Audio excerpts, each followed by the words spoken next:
More security concerns regarding Chinese-made EVs, electric vehicles.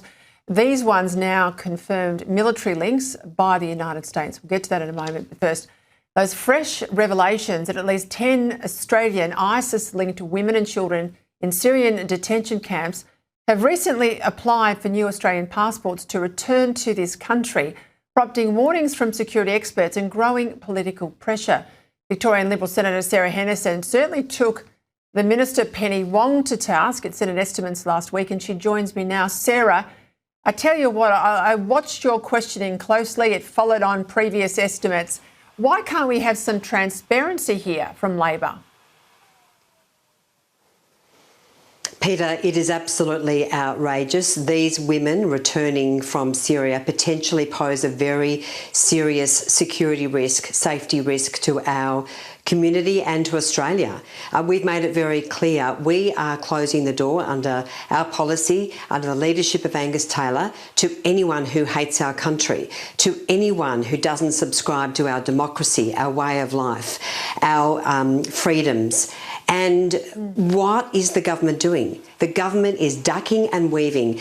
Penny Wong in Senate estimates, over successive Senate estimates, has refused to answer questions, including in relation to the issuing of passports. And now, of course, we've seen evidence that they are working with Save the Children, one example, to allow these women to return to Australia. Some have already come back to Australia through the back door. It is absolutely not good enough, Peter. Australians deserve so much better.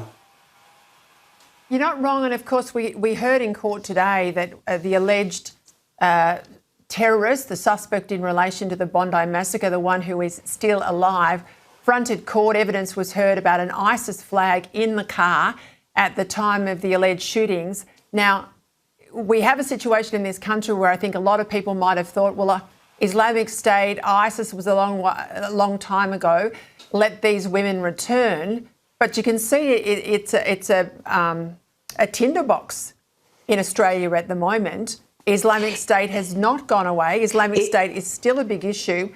And Sarah, these women could not come back if they weren't given assistance by the government to give them a passport. Well, the government calls this self-managed returns. Of course, it's a way of saying we're not helping to repatriate these women and their children. But it's an absolute deception by this government because, of course, they're doing it through the back door. I specifically said, what policy changes have you put in place since the terrible Bondi terrorist attack? And we've had no confidence whatsoever that anything has changed under this government. There should be an immediate stop of anyone coming from this part of the world, particularly when Australians do not know whether these women still subscribe to ISIS ideology. This is the ideology that, of course, has resulted in 15 Australians being killed, including, of course, most of them Jewish. The government has a responsibility to ensure that everyone in this country is safe, and it is betraying Australians by not taking every single step it can to ensure that anyone who shares an ISIS ideology does not come into this country.